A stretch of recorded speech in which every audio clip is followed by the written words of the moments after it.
Because guess what? Your girl is signing off. It's been such a wild ride spilling all the tea with you. The laughs, the chaos, the drama, all of it. But from now on, my partner's stepping in to take over the gossip throne. He's got the stories, the sass, and trust me, he's ready to keep this drama alive and thriving. Hey everyone, what's up? Big shout out to my girl for holding it down and serving up some amazing moments on this channel. You built a whole vibe here, and I'm just here to keep that fire going. Now it's time for a new flavor. I'm your new chef in the mix, ready to spice things up, drop some heat, and keep that energy rolling. I seen that. I didn't know me, Big L, and Dame was in the car together. Cam started crying, man. And he told us right then and there that he would put himself in PC. Dad, I'm putting myself in PC. Me and Big L like, what? What? I didn't even know that me, Big L, and Dame have ever been in the car together. Oh, man. You know what's great? I was going to save that for my show because I didn't want to get into this. I really didn't want to get into it. Yeah, I was going to mind my business, but I saw Mo with the popcorn. I said, so he's taking my part. The Harlem legends just lit the internet on fire again. This time, Mase and Camron straight up clowned Dame Dash in front of the whole world. After Dame tried to flex and claim credit for their success, the two Harlem heavyweights hit back with pure comedy and raw truth. And man, it got messy fast. Here we go again. Dame Dash just can't seem to keep Mase and Cam's names out of his mouth. Larry, what did you have to say about this? If y'all don't know, y'all keep bringing Larry's name up. He'd be like, yeah, I gave you Larry. I put you with Larry. Pause. Because your show, you're sitting next to Larry. I introduced you to Larry. Man, I got a lot, but a little. First of all, I'm the reason why he got sued. But what happened was Larry and I and Muddy Waters, the people that are suing me now, we all threw down on a movie and there was a disagreement of some sort. And this is the reason why I have all these lawsuits now. And I don't like the way Larry did his business and he hung up on me. Boom, let's move on to A-Track. He talking about he ain't supporting A-Track album. One day Dame like, yo, this nigga ain't A-Track, he's nice, da-da-da-da. I'm like, all right, cool, Dame got an ear, he know what's going on. Let's do it. A-Track come to my house. This probably 2013, 14, I got a studio in my house. He come to my house, his word to everything I love. I'm cooking, I'm doing songs. I'm cooking, I'm doing songs. I'm in the middle of shuffling. You can ask anybody who there. Rocky, Dame's wife, his assistant, they all still around. Ask him. I'm shuffling, doing songs. I cooked a full course meal and knocked out 7 songs in like an hour and a half. 7 songs. And cooked everybody food, sandwiches, all that. That's me. That's how well-rounded I am. They can't deny you. Ask somebody, he tell you. The tension between these Harlem icons been simmering for years, and now it's boiling all the way over. Dame pulled up for a new interview recently, and instead of keeping it chill, he started running that same tired game, acting like he's the reason behind everybody's success. This time, he tried to take credit for "it is what it is," saying Mase and Cam got their whole boss energy from watching him grind back in the day. That's when fans lost it. The internet went wild calling him delusional, and Mase and Cam wasted no time clapping back live on air, turning the whole thing into straight Harlem comedy gold. Now, I'm gonna say for totally, but I didn't know that nigga was such a liar. Like, you know how your man is your man, so you probably don't be annoyed. Like you got your man, you be like, nah, you just hate us. I didn't know this nigga lied like that, man. Yeah. First of all, let me tell you something. And I'm gonna tell you totally, but Mase know. Yeah. Yo, listen, bro. Big L is not your man. This whole shit don't even make no sense. First of all, I'll say this real quick because we gotta move on. Me, you, and Big L going to get drugs or riding around Harlem don't even sound right. Big L didn't f with you. I tried to plug you into Big L when you wanted to sign him when he started his own label, Flamboyant. And y'all was trying to sign him. But Big L brother, Big Lee and Reg, they didn't like you. If you had 3 bricks in the car, or you was on the way to get 3 bricks in the car, or on the way to get bricks, whatever fucking lie you told, story you told, you wouldn't have made it home. Big L lines niggas. Mase, right? Yeah. Yeah. You learned me.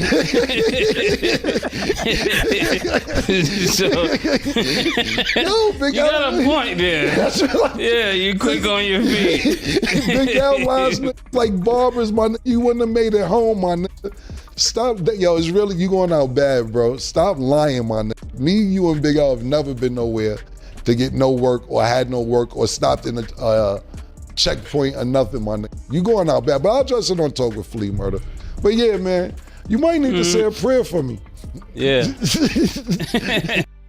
It all started when Dame sat down on a small podcast, reminiscing about the old Rockefeller days. At first, it was cool. He was talking about ownership, independence, and hustle. But then, that energy shifted quick. Out of nowhere, Dame started talking slick, saying, they learned everything from me. They wouldn't even be doing what they doing if they ain't watched me first. Fans were like, hold up, what? Because everybody knows Dame had nothing to do with Mase and Cam's show. That's all them. No label, no backing, no big boss funding it. Just Harlem energy, real chemistry, and two legends building an empire on their own terms. I knocked some more shit out for the nigga. He got some features on there and they're all right, cool. I knocked it out again 2 years later. He calls me again, A-Track. Well, I think if I get this other beat, man, do what you want to do. I don't even know you like that. I'm not being cool, A-Track. I want to brush him off like I don't know him now. Another 2 years come back. We in Vegas now. Yo, Larry got a studio in Vegas. Let's go there and knock the A-Track out. Again? It's 5 years. All right, bet. Fine. Go to the studio, man. Fuck it. It's 5 years done passed. I knock it out again. Some more A-Track called me about 18 months later talking about, you want to do? No, I don't want to do nothing else, man. No.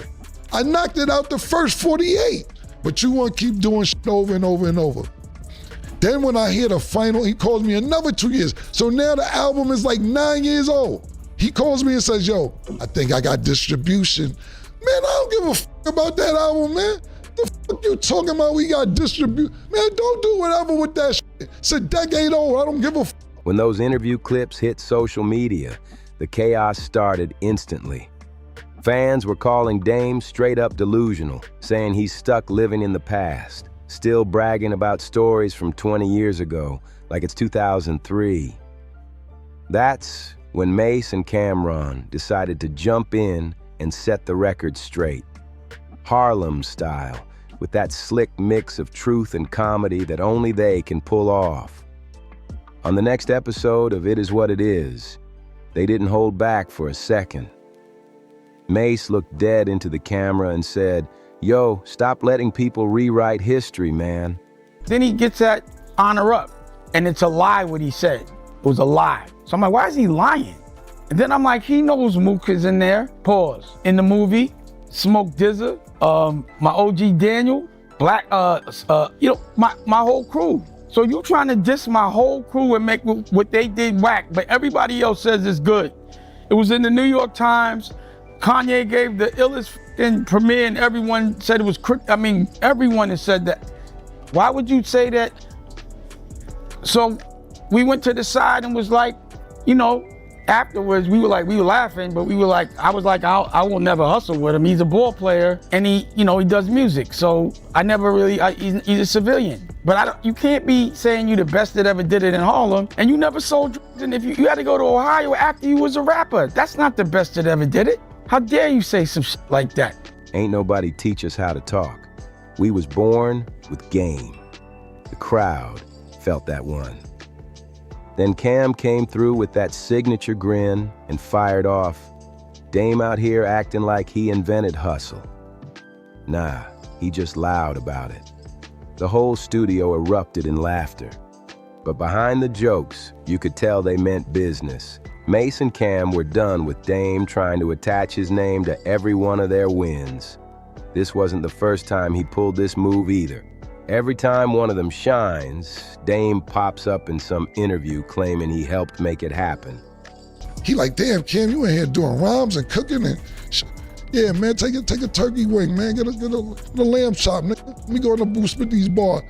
And you dropping fire like that, boom, yeah, cool. I knocked the whole album out. maybe 2 trips. When Dame was there, it was cool. The album was cool. As soon as Dame leave, A-Track, and he marked duty, all that, he's cool. Me and him have no problems.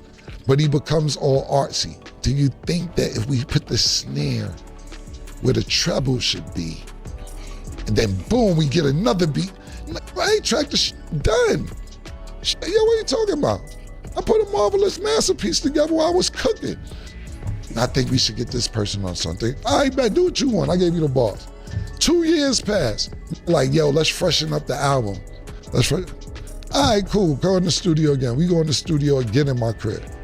From Dipset's legendary run to Mase's comeback, Dame's always trying to remind people how much he inspired Harlem. But truth be told, Harlem moved on a long time ago. That's exactly what made this roast hit so hard. It wasn't just jokes, it was a statement. Mase and Cam basically told him, "You ain't our boss, you just part of our story." After that episode aired, social media went wild. Fans were reposting clips everywhere, calling it the funniest Harlem clapback ever. To me, this has been one big setup. I will say that. I think this whole from the jump is a setup, bro. Dame is beefing with 50 Cent on the internet. I bump into 50 Cent. 50 Cent sees me and be like, "Killer, what's up? Get some money." You know how nigga, what you used to do back in the days, pat in the pocket, you getting that money? Cool. Me and 50 good. We ain't got no problem. Dame calls me and says, "Yo, I seen 50. How you gonna let him pap you?" This is verbatim what Dame said. I'm telling the audience verbatim. "Yo, I seen 50. You and 50. How you gonna let him pap your pockets? That ain't Harlem." Mase and Cam didn't just embarrass Dame, they reminded the world why their chemistry hits different. Mase got that calm, smooth talk, while Cam brings the quick wit and wild humor, and together, they made shutting Dame down look effortless. They didn't even have to raise their voices. Mase and Camron sat there cool, calm, and collected. 2 men who know exactly what they bring to the table. Meanwhile, Dame's still out here chasing the same validation he swears he doesn't need. Then, Cam dropped a line that hit home for everybody watching. "Every time we do something, somebody from the past pop up saying they taught us." Yo, just this morning you gonna cry for me? Yeah, man. All right, man. Yeah. I hear you, man. Well, I'm good. You never told me about you and Big L and Dame being in the car. I was on my way to the hill, me, him, and Big L. And I made a left on Amsterdam into a checkpoint, and I didn't have a license. But at that time, they didn't really always lock you up, but they sometimes did. So I was like, yo, I think I can get out of this, but I'm just letting y'all know I got 3 bricks in the car, but I'll wear it. Bro, you wasn't even in the room when we was building this. Boom! That one shook the internet. Fans flooded the comments yelling, "Facts," because everybody knew he was right.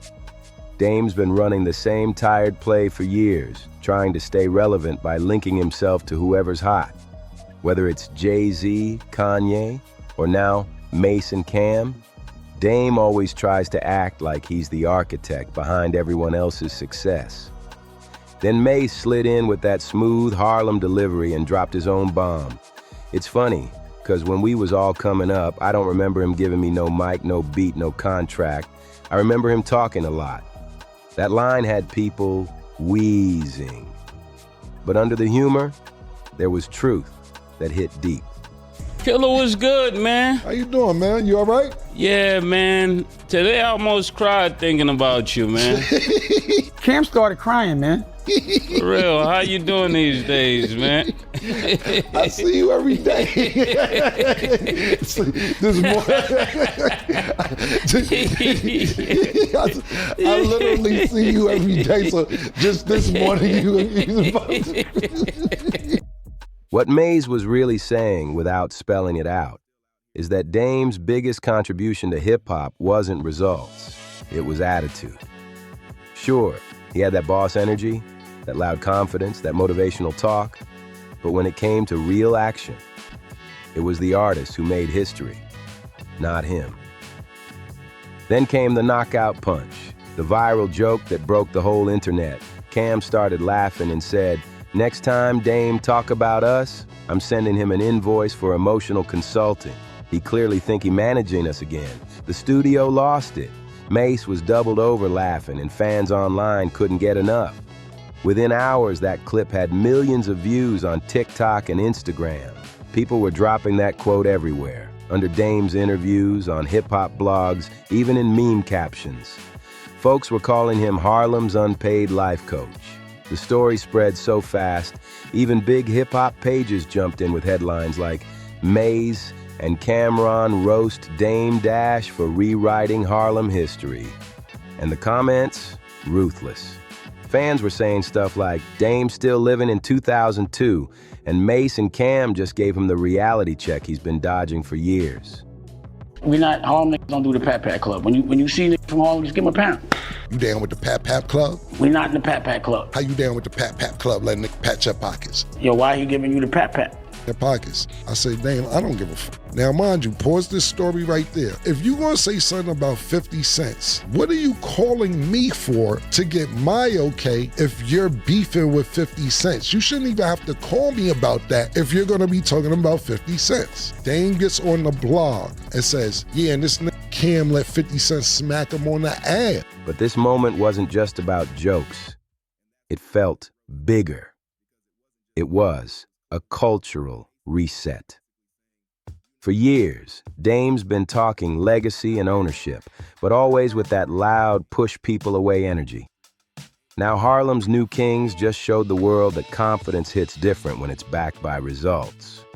Meanwhile, Mase and Cam have been showing the world that you can be a boss, have fun, and still keep it Harlem all the way. They're living proof that the city evolved, and not everybody's stuck trying to relive the past. So, when they clowned Dame this time, it hit on a whole new level. It wasn't bitter. It was that real Harlem-style roast that comes from two men who saw the same dream fall apart, but chose to rebuild it the right way.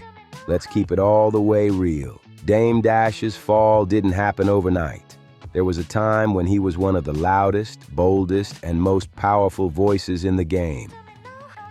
Back in those Rockefeller days, he was that dude. Rocking designer fits, talking ownership, standing next to Jay-Z shouting, "We bosses." He had the energy, the vision, the flash. But after the label fell apart, everything shifted. Jay kept moving in silence, stacking power, while Dame just kept talking. And over time, that talk turned bitter. These days, Dame's been popping up on every podcast that'll take him, preaching about morals and honor like he's the gatekeeper of the culture. But that energy don't hit like it used to. What used to sound inspiring now feels a little desperate. And that's exactly what Mase and Cam were calling out. This fake, I built everybody narrative Dame keeps spinning just to stay in rooms he ain't really part of anymore. Mase said it best, calm but cutting. You can't take credit for something you didn't create just 'cause you used to be around it. That line echoed everywhere. Then he added, Harlem's problem is too many people want to be the boss of everything, even when they ain't do the work. Cam jumped right in after and dropped his own gem. You can't claim everybody's success just 'cause you yelled the loudest in the room. Boom. Those bars hit harder than a diss track because they weren't just jokes. They were truth bombs. Everyone watching could feel it. Mase and Cam weren't hating. They were reflecting. They showed how real growth looks when you stop chasing old titles and start building new ones. The irony? Dame had every chance to evolve too. He could have linked up with Mase and Cam, built something modern, showed he still had that spark, but instead, he chose to lecture from the sidelines while the new Harlem bosses took center stage. Camron always showed love and support when it mattered, but Dame keeps acting like somebody owes him a thank you check. Every time Mase and Cam win, he tries to sneak his name into the story like it's somehow part of his legacy. But the truth is, the game's moved on. The culture's moved on. Harlem don't salute old ego anymore. It celebrates new growth, new bosses, and new energy. That's why fans are calling Mase and Cam's roast more than just a clapback. It's a full-blown generational shift. They're showing the world how to handle hate, with humor, truth, and confidence. No screaming, no drama, just two Harlem kings laughing their way to millions of views. They're not fighting to prove who's the boss. They're showing it by winning. Every episode, every viral moment, every bar, they're proving that real power don't come from talking loud, it comes from consistency. Even people who used to ride for Dame are switching sides now. Some of his own fans dropped comments like, "I respect Dame's hustle, but he gotta stop coming for people who ain't even thinking about him." Others were saying, "This, the first time someone roasted Dame, and he can't even respond without sounding bitter." That's when folks realized the real truth. Once people start laughing at you instead of fearing you, your power's gone. And right now, Harlem is laughing louder than ever. Mase and Cam got the city on lock, turning what could have been a feud into pure entertainment gold. After all that, Dame tried to act unbothered, hopping on live like, "They can joke all they want, but I'm still the blueprint." But by then, the internet had already moved on. Mase and Cam's roast clips were everywhere, spinning into memes, edits, and viral sound bites. The people had already spoken, and the verdict was clear. Harlem's new kings just reminded the old boss what evolution really looks like. Harlem made its choice, and it didn't choose the past, it chose progress. Mase said it perfectly near the end of the episode. "We not beefing with nobody. We just telling the truth, and the truth don't expire." That one line hit like gospel. They weren't out to destroy Dame.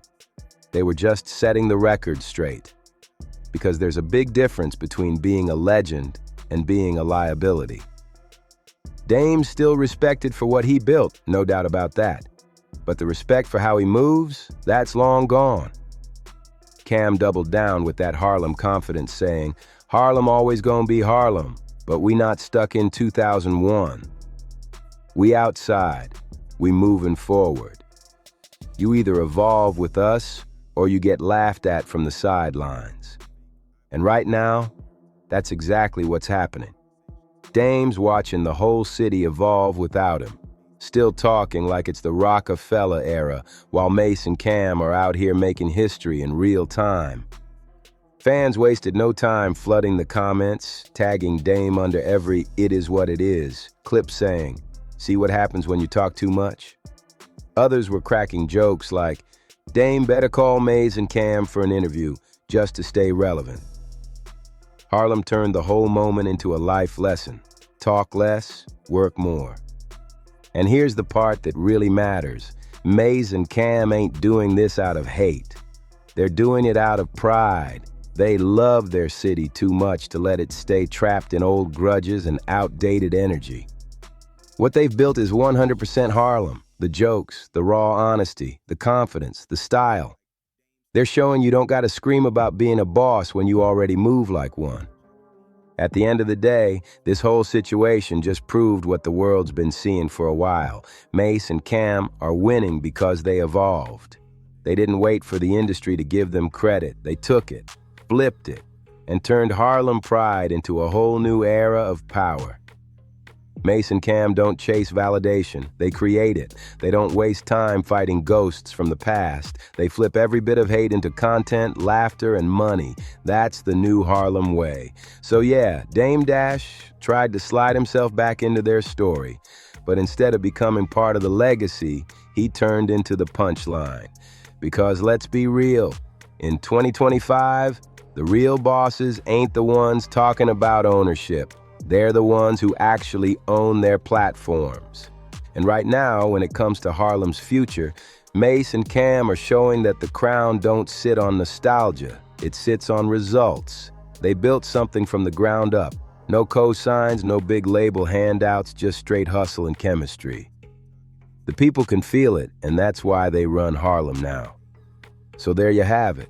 Mase and Cam just reminded everybody exactly why their names hold weight. Dame Dash tried to rewrite history one more time, but all he did was write himself into a joke.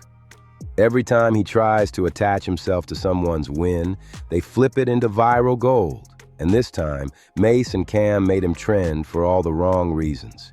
But this wasn't just a roast, it was a reality check. Harlem's evolved, and the new generation don't need gatekeepers or approval from old titles.